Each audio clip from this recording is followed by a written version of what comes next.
Hi, I'm Sarah, and welcome to Shadowing English Learners. Let me ask you something. Have you ever been in a meeting at work and you knew exactly what you wanted to say, but the words just didn't come out right? Maybe you said something too direct. Maybe your sentence sounded a little rude, even though you didn't mean it that way. Or maybe you stayed quiet because you weren't sure how to say it politely. If that sounds familiar, you're not alone. Many English learners can read and understand English very well. But when it comes to speaking at work, especially in professional situations, it feels different. Because at work, it's not just about being correct. It's about being polite, clear, and professional. Today I'm going to share 10 sentences with you. These are sentences you can use every single day at your job. They're polite, they're natural, and they work in real conversations. I'll say each sentence slowly. I'll explain when to use it.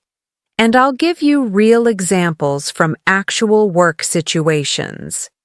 By the end of this video, you'll have 10 sentences ready to use tomorrow morning. So, let's get started. Sentence number 1. Would you mind if I... Let's start with a sentence that helps you ask for permission in a very polite way. Would you mind if I... This is perfect when you want to do something, but you're not sure if it's okay. For example, imagine you're in a meeting and the room feels very warm. You want to open the window. You could say, "Would you mind if I opened the window?" Listen again. Would you mind if I opened the window? Notice the grammar here. After would you mind if I, we use the past tense. Opened, not open. This is a polite structure in English. It makes your request softer. Here's another example. You're working on a report with your colleague. You want to leave a little early today. You could say, "Would you mind if I left at 4 today? I have an appointment." Let me say that again slowly. Would you mind if I left at 4 today? I have an appointment. This sentence works because it shows respect. You're not demanding, you're asking. And your colleague can easily say, "No, I don't mind. That's fine." One more example. You're sitting in the office and your coworker is listening to music without headphones. You want to ask them to use headphones. You could say, "Would you mind if I asked you to use headphones? I'm trying to focus." Slowly now. "Would you mind if I asked you to use headphones? I'm trying to focus." It's polite, it's clear, and it doesn't create conflict. So, sentence number 1. Would you mind if I... Practice this. Use it tomorrow. Sentence number 2. I was wondering if you could... Now, let's talk about asking someone to do something for you. At work, we often need help from our colleagues, but we don't want to sound bossy or demanding. That's where this sentence helps. I was wondering if you could... This is a gentle way to ask for help. For example, imagine you need someone to send you a file. Instead of saying, "Send me the file," which sounds too direct, you can say, "I was wondering if you could send me that file when you have a moment." Let me repeat that. I was wondering if you could send me that file when you have a moment. Notice how we add "when you have a moment." This makes it even more polite. You're not rushing them. Here's another situation. You're working on a project and you need your manager to check something. You could say, "I was wondering if you could take a look at this report before the meeting." I was wondering if you could take a look at this report before the meeting. You're asking, but in a soft, professional way. One more example. You need a coworker to help you with a task. You could say, "I was wondering if you could help me set up the presentation for tomorrow." Again, "I was wondering if you could help me set up the presentation for tomorrow." This sentence is incredibly useful. You can use it almost every day. So, sentence number 2. I was wondering if you could. Sentence number 3. I'd appreciate it if you could. Here's another way to ask for something, but this one shows even more gratitude. I'd appreciate it if you could. This sentence tells the other person that you value their help. Let's use an example. You need someone to finish a task by the end of the day. You could say, I'd appreciate it if you could finish this by 5 o'clock. Listen carefully. I'd appreciate it if you could finish this by 5 o'clock. You're not ordering them. You're asking, and you're showing appreciation. Here's another example.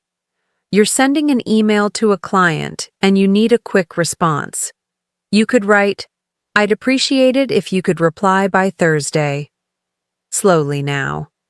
I'd appreciate it if you could reply by Thursday. It's polite, professional, and clear. One more situation. You're training a new employee and you need them to follow a certain process. You could say, I'd appreciate it if you could fill out this form after every call. Again. I'd appreciate it if you could fill out this form after every call. This sentence works in emails, in person, and in meetings.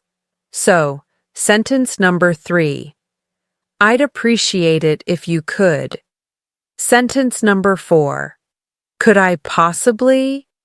Sometimes you need to ask for something that might be a little inconvenient for the other person. This sentence makes it easier. Could I possibly? The word possibly makes your request softer. It shows that you understand the other person might be busy. For example, imagine you need to borrow someone's office for a phone call. You could say, could I possibly use your office for 10 minutes? I need to make a call. Let me say that again. Could I possibly use your office for 10 minutes? I need to make a call. It's polite, and it gives the person an easy way to say yes or no. Here's another example. You need to reschedule a meeting. You could say, could I possibly move our meeting to Wednesday instead? Slowly. Could I possibly move our meeting to Wednesday instead? You're asking, not demanding. One more situation. You forgot your lunch at home and you want to ask a coworker if you can share theirs. You could say, could I possibly have a small piece of that? I forgot my lunch. Again. Could I possibly have a small piece of that? I forgot my lunch. This sentence is very useful when you're asking for a favor. So, sentence number 4. Could I possibly? Sentence number 5. Would it be okay if? This sentence is similar to the first one, but it's a little more casual. Would it be okay if? You can use this when you want to check if something is acceptable. For example, you want to bring your coffee into the conference room. You could say, would it be okay if I brought my coffee in here? Listen again.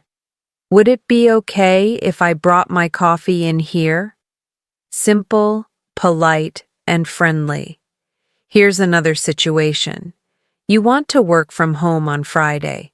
You could ask your manager, would it be okay if I worked from home on Friday? Slowly now. Would it be okay if I worked from home on Friday? It's a respectful way to ask for flexibility.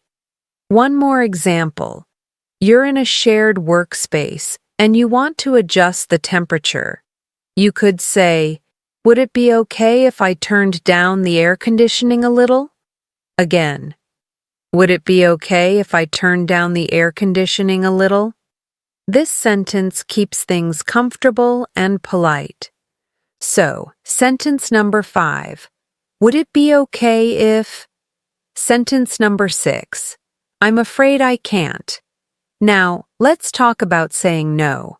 Saying no at work can feel uncomfortable, especially in English, but sometimes you have to say no. This sentence helps you do it politely. I'm afraid I can't. The phrase I'm afraid makes your refusal softer. It shows that you're sorry, even though you can't help. For example, imagine your coworker asks you to work late, but you have plans. You could say, I'm afraid I can't stay late tonight. I have a family commitment. Let me repeat that. I'm afraid I can't stay late tonight. I have a family commitment. You're saying no, but you're doing it politely. Here's another example. Someone asks you to take on an extra project, but you're already too busy. You could say, I'm afraid I can't take on anything else right now. I'm working on 3 projects already. I'm afraid I can't take on anything else right now. I'm working on 3 projects already. You're being honest, but respectful. One more situation. A colleague asks you to cover their shift, but you can't. You could say, I'm afraid I can't cover for you tomorrow. I'm not available. Again, I'm afraid I can't cover for you tomorrow. I'm not available. This sentence protects your time without damaging the relationship. So, sentence number 6. I'm afraid I can't. Sentence number 7. Would you like me to? Here's a sentence you can use when you want to offer help. Would you like me to? This is a polite way to volunteer to do something. For example, your manager is carrying a lot of boxes. You could say, would you like me to help you with those? Listen carefully. Would you like me to help you with those? You're offering, not assuming. Here's another situation. Your colleague is preparing for a presentation. You could say, would you like me to proofread your slides? Slowly now. Would you like me to proofread your slides? It's a kind, professional offer. One more example. Someone looks confused about how to use a new software. You could say, would you like me to show you how this works?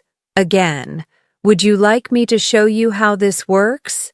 This sentence builds good relationships at work. So, sentence number 7. Would you like me to? Sentence number 8. I just wanted to follow up on. At work, we often need to remind people about something without sounding pushy. This sentence does that perfectly. I just wanted to follow up on. It's polite and it's professional. For example, you sent an email last week, but you haven't received a response. You could say, I just wanted to follow up on the email I sent last Thursday. Let me say that again. I just wanted to follow up on the email I sent last Thursday. You're not accusing anyone. You're just checking. Here's another example. You're waiting for approval on a document. You could say, I just wanted to follow up on the budget proposal. Have you had a chance to review it? I just wanted to follow up on the budget proposal. Have you had a chance to review it? You're being proactive, but polite. One more situation. You're working on a group project and someone hasn't completed their part. You could say, I just wanted to follow up on the data you were going to send. Do you need any help with it?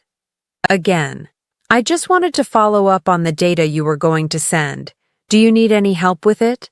This sentence keeps projects moving without creating tension. So, sentence number 8.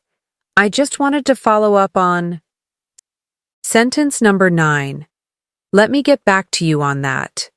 Sometimes, someone asks you a question and you don't know the answer right away. Instead of guessing or saying, I don't know, use this sentence. Let me get back to you on that. It's professional and it buys you time to find the right answer.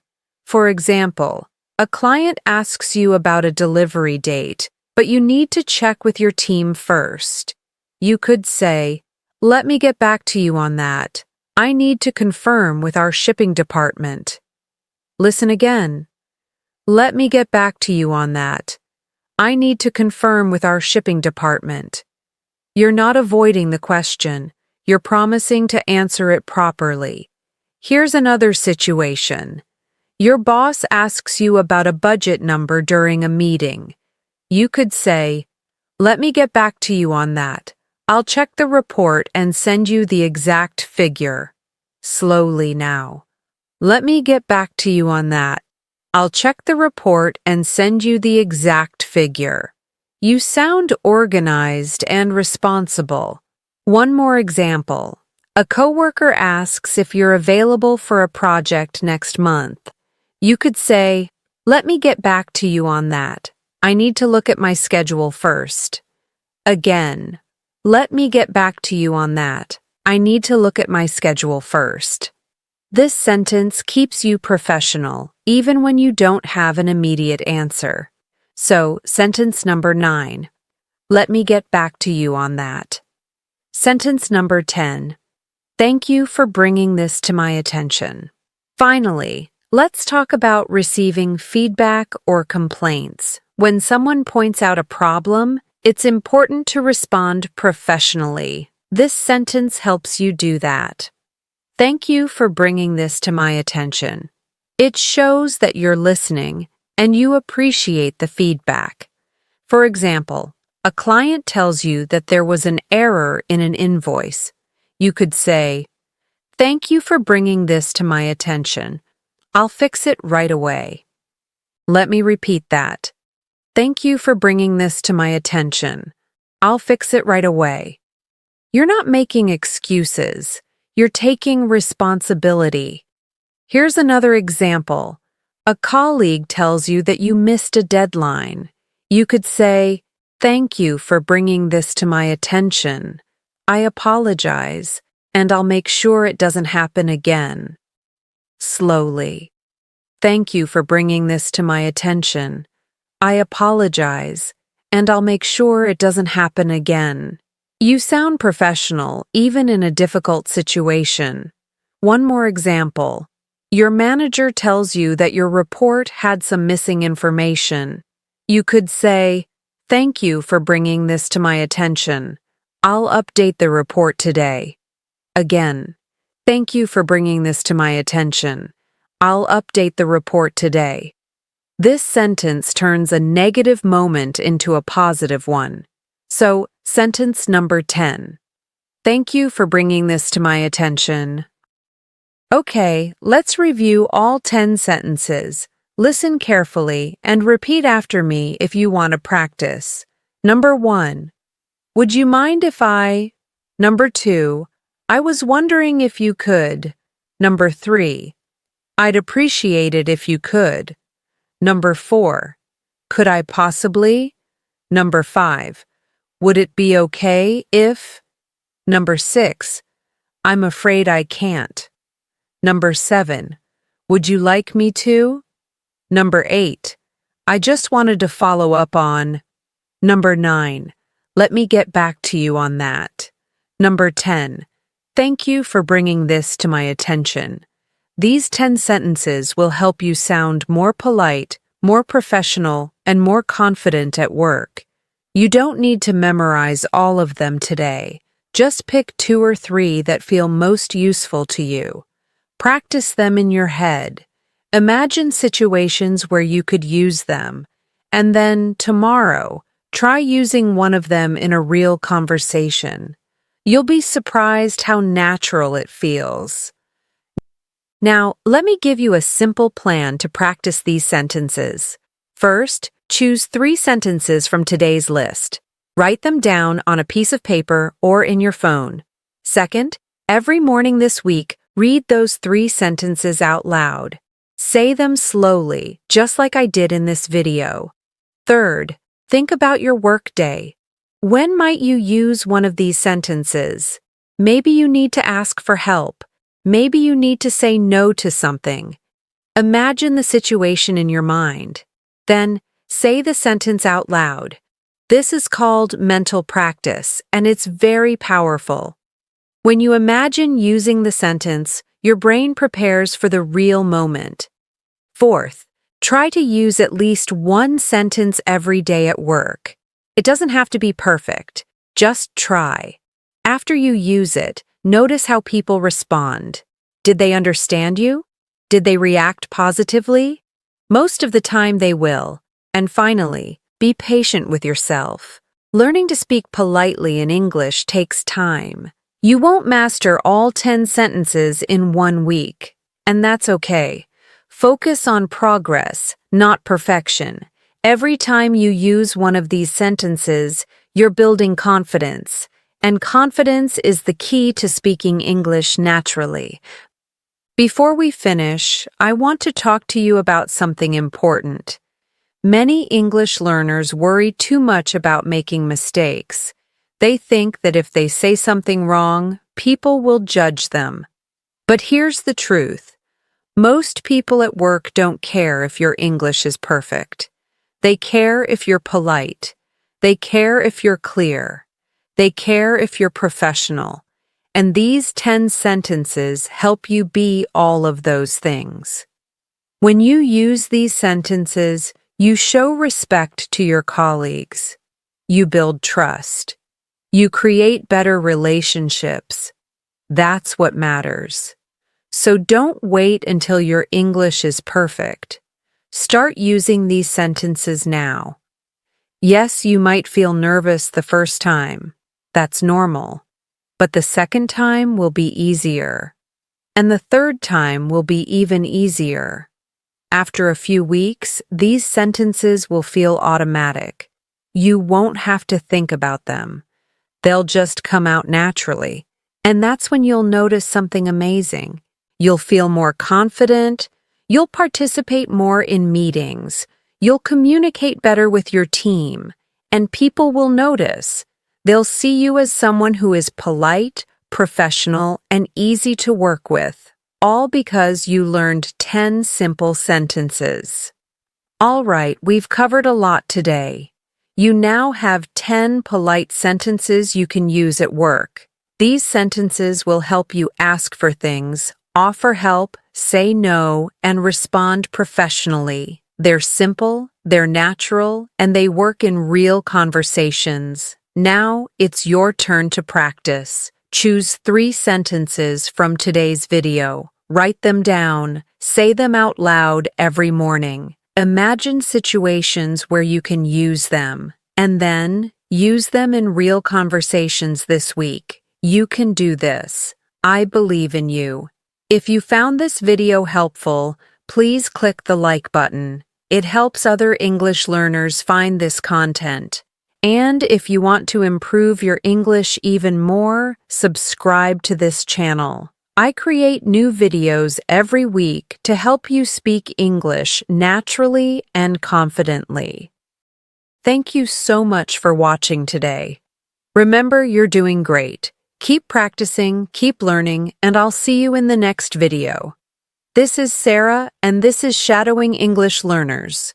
Take care, and I'll talk to you soon.